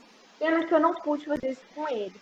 Mas assim, quando aconteceu, a nossa fazenda do Paraná, eu tenho um peão lá extraordinário, o Nilson, que ele está há 20 anos conosco. Ele, vamos dizer assim, ele é um peão que vem de um manejo da Companhia Melhoramento, não sei se vocês conhecem, mas é no manejo que eu acredito. Então, a gente já conhecia esse manejo no Paraná, aqui, que ele fazia junto com meu pai. Depois, quando a gente adquiriu, em 2019, lá, após a morte dele, a fazenda da Crioulo, era uma fazenda que a gente ia começar do zero, entendeu? Ela era uma fazenda de herdeiros, que foi vendida para nós, e lá estava arrendada há 10 anos, ou seja, você imagina uma fazenda arrendada há 10 anos, tem muita coisa para se fazer, cerca, a mangueira, infraestrutura em geral, contratar peão, fazer o plantel, né? Comprar as matrizes, comprar os touros. E aí eu falei para minha mãe, agora? Fazer isso sozinha, né? E o Guilherme apareceu, como eu falei, e aí eu e ela, minha mãe, a gente sentou e falou, a gente tem duas opções. Ou a gente sai fazendo e tenta acertar e errar menos, vamos dizer assim, e depois lá na frente a gente fala assim, nossa, mas a gente podia já ter feito algo melhor, né? Algo mais moderno, trazer... é tudo isso que a gente escuta hoje, genética, melhorar a genética, tecnologia, enfim. Ou a gente já começa a fazer um negócio diferente. Né? Pra você ter uma noção, a gente nunca trabalhou com estação de monta. São coisas pequenas, é igual o Márcio estava falando, né? Eu não sei, não sabia dados de nada. Não sabia peso que desmamava, né? Não sabia nada, não tinha dados nenhum. Quando o Guilherme chegou e falou, e daí? Eu falei, não sei de nada, não tenho esses dados, mas eu quero ter, né? Então, o que a gente precisa para fazer isso? E a gente começou com um projeto, aí a gente fez um projeto, desenhou um projeto, eu como uma boa arquiteta, eu considero aquilo uma planta baixa mesmo, assim, e um cronograma de como se eu fosse fazer uma obra. Eu falei para ele, tá bom, vamos fazer isso daqui na Fazenda Crioulo. De 3 a 5 anos, vamos começar? Vamos começar. E começamos a inserir estação de monta, nós brincamos, simples mesmo, né? Não é o digital ali, mas brincamos todos as matrizes, todos os animais. Hoje a gente faz o brinco da desmama, né? Uma cor para o macho, outra para a fêmea, o número da mãe, o mês que ele nasce, para a gente ter esse controle de quantos meses a gente está desmamando. A gente não tem uma balança legal na fazenda ainda, mas agora eu vou ter. Então, assim, são todas essas pequenas coisas. Então, a gente está começando para ter números. Entendeu? E é bacana, porque, assim, essa semana passada, o Guilherme estava na fazenda, eu estava conversando com ele, e eu tive um feedback de um comprador de uma desmama fêmea minha, e ele comprou final de agosto a desmama fêmea. E ele falou assim, Zângela, mandou um vídeo para mim delas indo para IATF, entendeu? Com 14 meses. E deu uma porcentagem de 53%. E aí eu falei, nossa, que bom, continua me passando esses dados, porque é importantíssimo para esse nosso projeto, né? Porque essa continuação do nosso projeto, a gente vê, esse caminho estamos acertando, esse não. Então, eu não tinha. Meu pai tinha ali do jeitão dele esses dados, entendeu? Mas agora a nossa intenção é essa: começar pelos dados, pelos números, saber o que tem e trabalhar com a Fazenda Crioulo como se fosse realmente uma empresa. Né? Isso é muito bacana, muito bacana. E a tendência é só melhorar.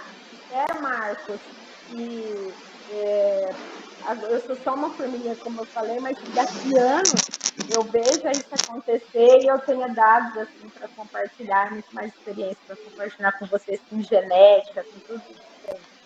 Legal, bacana, é isso aí. É isso, Rafael. Eu respondi, mas é isso. E só um ponto, assim, eu tô aqui, eu não sou técnica em nada, é só para dizer uma experiência de vida, de que, assim, se eu tô aqui me colocando para nesse mundo, qualquer um pode, porque realmente, eu vou falar, não saber diferenciar uma vaca de uma novilha, quando meu pai faleceu, né? E hoje também não sei muita coisa não, mas estou aprendendo. Então, é só você se colocar à disposição a aprender, você consegue. Legal, obrigado, Elisângela Rafael. Boa pergunta, boa colocação. Mais alguém quer fazer alguma pergunta aí? Marquinhos, por favor, abra o microfone e faça para quem devido for.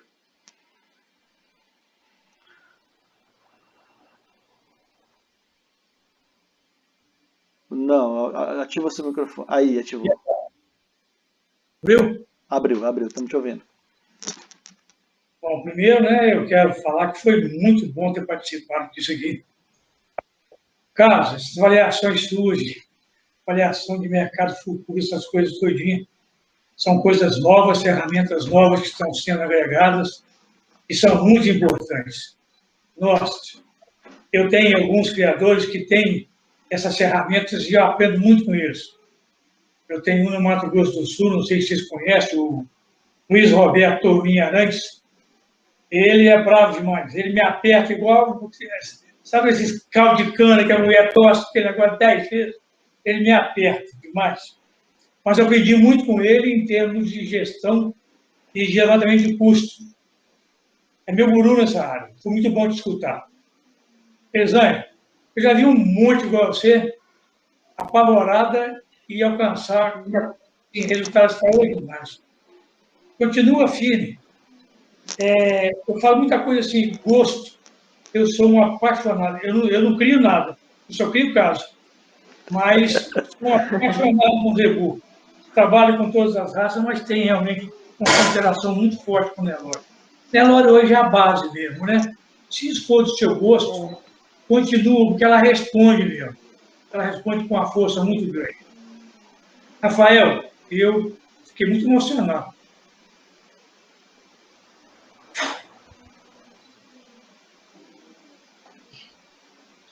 Essas palavras são muito fortes. Te agradeço muito. Passa para frente sempre o que se aprendeu. No resto, muito obrigado. Foi isso. Legal, bacana. Realmente a homenagem aí do Rafael falou por todos nós. Legal mesmo, Marquinhos. Eu vi a hora que ele estava falando, você ficou emocionado. E é isso, né? Um trabalho que, igual o Rafa falou, se depender da gente, a gente está aqui agarrado para honrar todo esse tempo de trabalho que, com certeza, foi muito mais difícil que o nosso, né? A gente é meio couro mole, né? Porque a gente tem tudo na mão e a gente já reclama. A geração de técnico do Labori e de tantos outros foram fundamental, igual o Rafa falou, para a gente chegar onde a gente chegou. Excelente homenagem, Rafael, foi bacana mesmo. Pois a gente não entende o negócio desse, eu ainda sou meio bobão, né? Sou muito emotivo. Aí eu acabo me enrolando. Mas realmente a gente confia. Eu gosto muito de ver essa interação de técnicos novos, né? Aqui na Alta, nós temos uma turminha já parei comigo, né? Entre 62 e 68, mas nós temos uma geração de técnicos novos, muito boas, que agregam com a gente, com idade. É o mesmo exemplo como vocês aí. O Guilherme eu já conheci há algum tempo, né? O Guilherme é um parceirão antigo. Mas quando eu vejo o Rafael falando isso aí, com a propriedade que ele falou, né? Quando eu vejo o Carlos falando de mercado futuro, eu fico enrolado com a capacidade que ele fez, assim, que ele falou, com a tranquilidade, né? Foi muito bom. Eu gostei muito do papo. Nossa, de parabéns, viu, Guilherme? Se fizer outro, estou dentro. Ótimo, obrigado, Labori. Elisângela, você ia fazer um comentário igual para o Marquinhos? Seu áudio está desligado. Aí. É que minha internet caiu aqui, aí eu voltei. Não, só dizer assim, ó, Labori, que eu acho que essa reunião, colocar nós dois aqui, foi por causa do Guilherme, porque ele tenta me convencer, ir para o cruzamento, e eu luto aceitar, por mais que ele fala, não, mas eu sei de uma Santos, que não sei o quê. E aí vem a pergunta também do Rafael, né? Ele falou assim, você pretende continuar as raízes do seu pai? Sim, eu pretendo. E uma delas é a paixão pelo legado Nelore. Meu pai sempre foi apaixonado pelo galo Nelore. E eu acho que, como desde criança, eu sempre vendo na fazenda, e aquela coisa maravilhosa, aquele campo verdinho, tudo aquela pintinha branca assim, tudo. É a coisa mais linda do mundo. Eu também sou uma apaixonada e é um prazer estar conversando com você. E, assim, amo ouvir pessoas com a sua experiência falar, me deixa encantada ainda mais pela pecuária, né? Então, assim, eu que agradeço o convite, tá, Rafael? Acompanho seu trabalho no Insta também. Você faz com amor, você faz pela paixão ali, pela genética, né? Um pouco que eu conheço. O Carlos também, acho que é né? Um cara que entende muito desse mercado futuro que nós temos que começar a entender também. É igual o Labori estava falando, né? A gente precisa unir tudo isso, unir a gestão, unir o conhecimento do mercado futuro, dos commodities, da parte de genética, para, como um todo, a gente conseguir as nossas necessidades dentro da fazenda. Então, muito obrigado mesmo. Legal. Foi muito bom, foi muito melhor que eu imaginava, a interação e bate-papo e a troca de experiência foi muito legal.